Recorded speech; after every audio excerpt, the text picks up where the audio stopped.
मेरी तरफ से सभी को राम राम, सत श्री अकाल, सलाम अलैकुम। मैं जनक फौजी जंतर मंत्र से। हमारे साथ हैं मोहन रंजन जी, आइए इनसे बात करते हैं। मोहन रंजन साहब, आप जो है वो डिफेंस बजट के बारे में हमें बताइए कि वो क्या है और कैसे कैसे उसका क्या चीज़ है वो, क्या हमें इसके बारे में इतना नॉलेज नहीं है, तो आप बताइए। सबसे पहले जो है जनक फौजी चैनल को मेरा राम राम, सत श्री अकाल। और ये डिफेंस बजट क्या है? हर साल जो है बजट में हर एक डिपार्टमेंट के लिए बजट एलोकेशन होता है।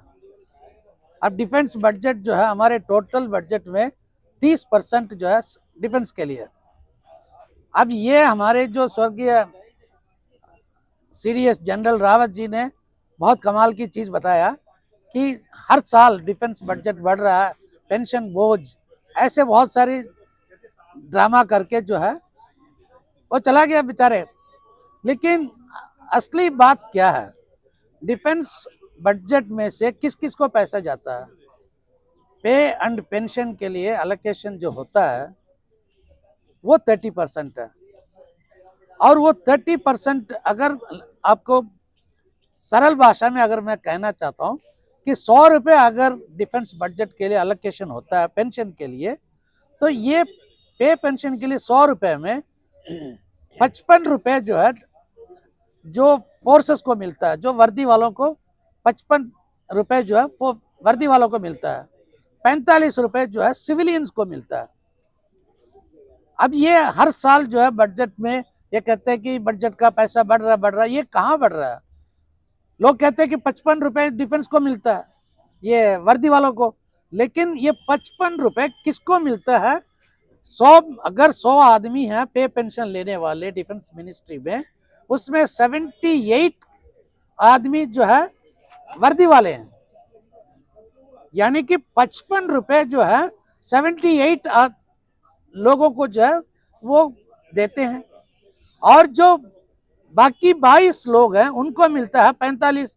यानी कि सिविलियन, हर एक सिविलियन को जो है 2.25 रुपये के आसपास सिविलियन को मिलता है। और वर्दी वालों को कितना मिलता है? तकरीबन 60 पैसे, मतलब 65 पैसा मिलता है।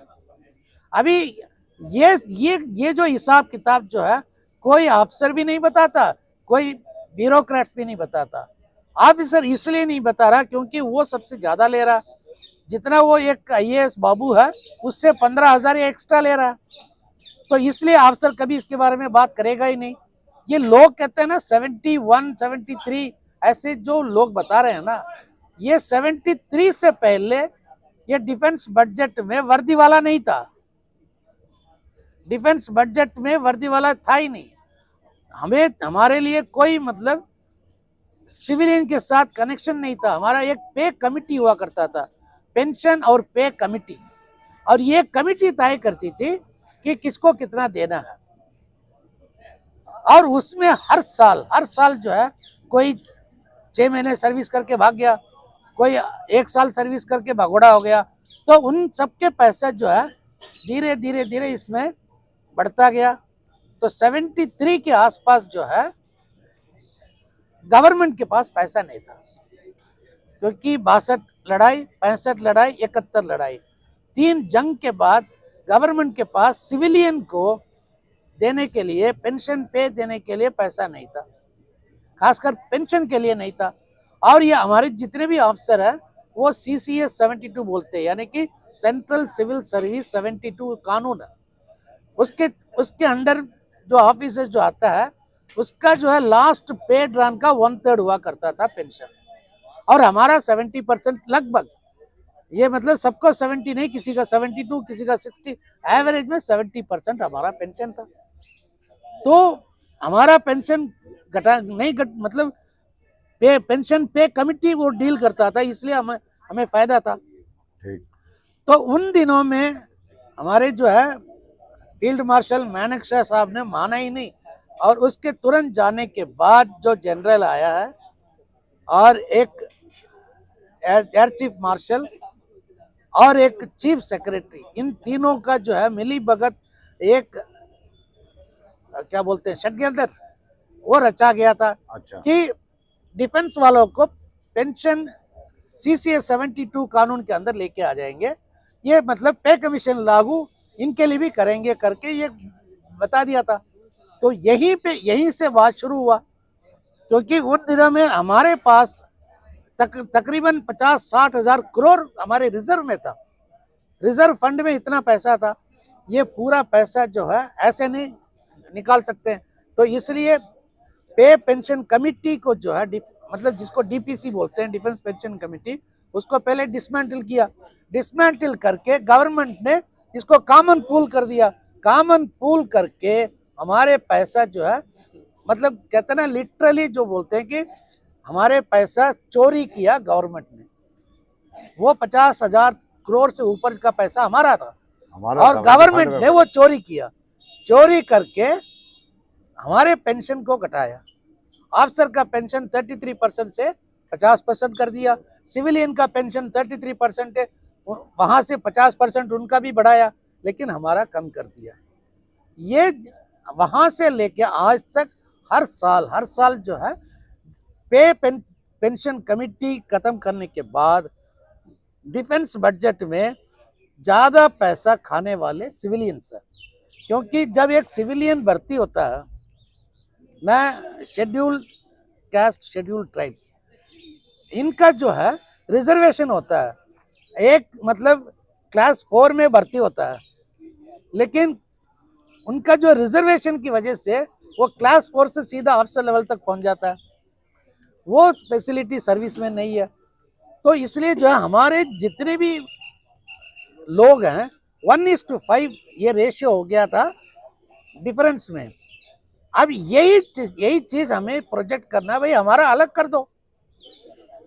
ये DRDO, tank factory, ammunition factory, ये सारे जितने भी डिफेंस सिविलियंस हैं इनको अलग कर दो। वर्दी वाले यानी कि DSC, आर्मी, एयरफोर्स, नेवी, ये चारों फोर्सेस का जो अलग कर दो। फिर आप बोलो कि बजट किसके पास ज्यादा जा रहा है। ये मतलब लोगों के दिमाग में ये बात बिठाना बहुत जरूरी है। जितने भी ये इसके बारे में अफसर को कोई ज्ञान नहीं है, वो ये नहीं कि बात नहीं करना चाहता, अफसर को कोई ज्ञान ही नहीं है ये क्या चीज है। 78% क्या है, 45%, 55%, इसके बारे में कोई आइडिया नहीं है। तो इसलिए यही है डिफेंस बजट और डिफेंस अलोकेशन, यही है। अच्छा सर, फिर लास्ट में ये बात आती है वही घूम फिर के कि 25 नवंबर का क्या प्रोग्राम है, ताकि जनता को पता 25 नवंबर को जो है पक्का, मतलब अगर आदमी कोशिश नहीं करेगा ना तो कभी सफलता हासिल नहीं कर सकता। अभी तक किसी ने इसके बारे में सोचा नहीं है। ये सब मतलब हिंदुस्तान के अंदर सबसे पहली बार जो है कि इतने बड़े लेवल पे ये सोच है, और इसके लिए हर जगह से इसके लिए सपोर्ट है, हर जगह से। जो नहीं आ सकता वो भी कहता कि मैं आना चाहता हूँ लेकिन मैं नहीं आ पा रहा हूँ, लेकिन जो भी मेरे से होगा मैं करने के लिए राजी हूँ। हर जगह से ये सपोर्ट है और सबको सपोर्ट मिलेगा। और मैं यही चाहता हूँ कि 25 को जो है हर एक आदमी खासकर दिल्ली NCR, एक दिन के लिए कुछ नहीं होता। आप घर से निकलो, स्टेशन पहुंचो, सीधा स्टेशन पहुंचो, आप जो भी आपसे होगा, पटरी में नहीं बैठा कोई बात नहीं, प्लेटफॉर्म पे 100 लोग खड़े हो जाओ, कोई कुछ नहीं कर सकता। ये मतलब लोगों को एक तरह का डर पैदा कर रहे हैं कि आपका पेंशन बंद हो जाएगा, आपको अरेस्ट करेंगे। अरे कितने को अरेस्ट करेंगे? 28 लाख है। हाँ, तो इसलिए जो है ये कम से कम जो उसके बाद गवर्नमेंट सुनेगा। ठीक है, उससे पहले अगर हमें कोई अच्छा खबर देते हैं तो गवर्नमेंट को हम सैल्यूट करके यहाँ से हट जाएंगे। ठीक है सर, राम राम। आप भी कुछ बताना चाहेंगे जनता को संदेश? जनता को संदेश साहब यही है कि OROP जो लागू हुई थी, जो जवान 35 to 40 के बीच में रिटायरमेंट होते थे, उनकी बहुत सारी जिम्मेदारियां हुआ करती थी। जी सर। उन जिम्मेदारियों के लिए OROP की डिमांड हुई थी, और वो जो 35 to 40 नहीं, जो 57, 58 में रिटायर हो रहे हैं ईयर्स में, उनके लिए मिल गई डिसेबिलिटी। नंबर 1 तो ये रहा, ये भी देश के धन का दुरुपयोग है। दूसरा, MSP एक खिलौना हो गई है, और मिलिट्री सर्विस भी एक खिलौना हो गई है। मिलिट्री सर्विस एक जोखिम भत्ता है जो लाइफ के लिए होता है, वो फौजियों के लागू होता है, फौजियों के लिए न लागू होकर के MNS को दे दिया है इन्होंने।